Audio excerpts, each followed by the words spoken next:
வணக்கம் ஃப்ரெண்ட்ஸ். வளவளப்பு இல்லாமல் எப்படி வெண்டைக்காய் சாம்பார் வைக்கலான்னு பார்க்கலாம் வாங்க. அதுக்கு நான் என்ன பண்ணேன்னா, வெண்டைக்காவை வந்து தண்ணியில் அலசிட்டு துணி வச்சு நல்லா துடைச்சிட்டு வெண்டைக்காவை கட் பண்ணி எண்ணெய் எதுவுமே போடாமல் வானலில் போட்டு நல்லா வறுத்துட்டு தனியாக அதை எடுத்து வச்சுட்டு கொஞ்சமாக எண்ணெய் ஊற்றி அதில் வந்து வெங்காயம், தக்காளி, மசாலா எல்லாமே போட்டு நல்லா வதக்கிட்டு கொஞ்சமாக உப்பு போட்டு வெண்டைக்காயும் போட்டு வதக்கிட்டேன். இப்போ வந்து நல்லா அரை வேக்காடு வெண்டைக்காய் நல்லா வதங்கினதுக்கு அப்புறமா இப்போ என்ன பண்ணணும் அப்படின்னா, இதில் மசாலாவெலாம் போட்டிருக்கோம்ல, நல்லா வதங்கிடுச்சு. இப்போ வந்து நம்ம பருப்பு சேர்த்துக்கலாம். பருப்பு சேர்த்துட்டு வேறு எதுவுமே சேர்க்கக்கூடாது, நல்லா கலரி விடணும்.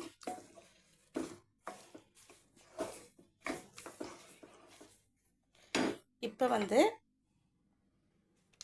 நம்ம சாம்பார் பொடி சேர்த்துக்கலாம்.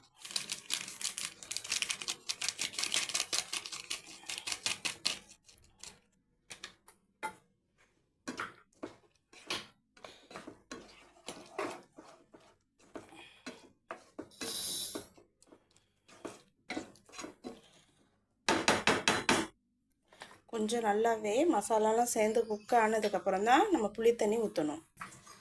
இப்போ வந்து சாம்பார் பொடியும் போட்டு நல்லா மிக்ஸ் பண்ணிட்டோம். வெண்டைக்காய் குலையாது, ஏன்னா நம்ம கடாயில் வந்து எண்ணெய் ஊற்றாமல் வதக்கி போட்டிருக்கோம். அதனால் வெண்டைக்காய் குலையாது.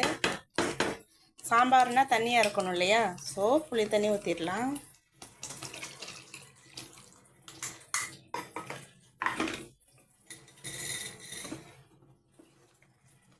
எப்பயுமே சரி, நம்ம வந்து வெண்டைக்காவை வந்து உப்பு, மிளகாத்தூள் எல்லாம் போட்டு நல்லா வதக்கிட்டு வெங்காயம், தக்காளியெல்லாம் வதக்கி அதில் சேர்த்து கலரி விட்டுட்டு பருப்பு சேர்க்கும் போது மட்டும்தான் சாம்பார் பொடி சேர்க்கணும். அப்போ தான் சூப்பராக இருக்கும். 2 நிமிஷத்தில் சாம்பார் ரெடி ஆயிரும். எப்படி வந்திருக்குன்னு பார்க்கலாம்.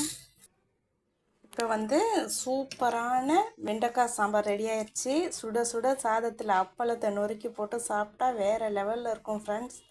ஓகே ஃப்ரெண்ட்ஸ், இன்னும் 2 நிமிஷம் நான் இதை கொதிச்சோடனே இறக்கிடுவேன். துணி கொஞ்சம் இருக்குது, துவைச்சி போட்டுறணும். ஏன்னா சாயந்தரம் மழை பிடிச்சிக்கும்.